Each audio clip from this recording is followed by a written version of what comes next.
kita mulai melihat juga soal pride, soal self-esteem, soal proyeksi-proyeksi kebudayaan yang juga akan mengalami goncangan karena kesulitan ekonomi.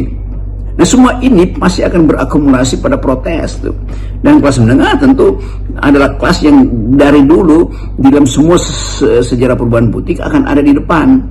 Yang berbahaya bila reaksi protes dari kelas menengah yang kemudian di backup oleh buruh, oleh mahasiswa itu jadi semacam alergi juga pada Presiden Prabowo. Kan itu yang mesti kita terangkan tuh, atau pada kekuasaan terutama.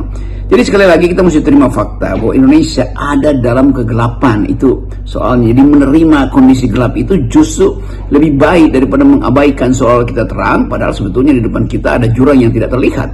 Itu jurang ekonomi, jurang politik, jurang kelas, jurang ras, jurang konflik primordial, di dalamnya ada agama, unsur-unsur itu. Nah, kita mulai mencoba menduga bahwa kemampuan kekuasaan, kemampuan istana itu makin lama makin buruk karena sifat komunikasi istana itu adalah attacking the issues itu. Dia mau lawan isu itu, padahal itu isunya itu isu real.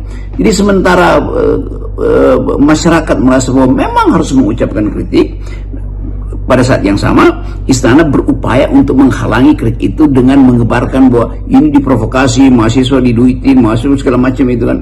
Jadi sebetulnya hal yang sederhana adalah kembalikan demokrasi sehingga terbuka komunikasi antara rakyat dan presiden atau kabinetnya minimal tuh. Situasi sekarang ini bertambah buruk karena terbongkarnya kasus korupsi sampai mendekati 1 kuadriliun di Pertamina.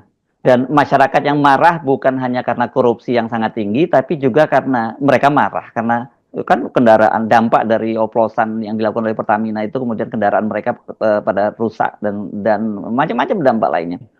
Bisa kemarahan masyarakat sipil terutama pemerintah, mahasiswa terhadap puja-puji pada Jokowi berlanjut lagi dengan kemarahan tentang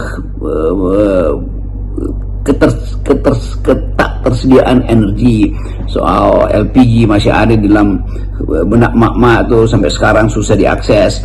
Lalu timbul lagi problem baru, yaitu ternyata Pertamina itu adalah institusi yang korup tuh, dan bertahun-tahun semuanya diam itu. Padahal sebetulnya lalu lintas money laundering ada di situ, lalu lintas dokumen-dokumen ilegal ada di situ kan. Pasti diketahui oleh Departemen Keuangan atau lembaga-lembaga lain, tapi baru sekarang dibuka. Lalu rakyat merasa bahwa selama 4 tahun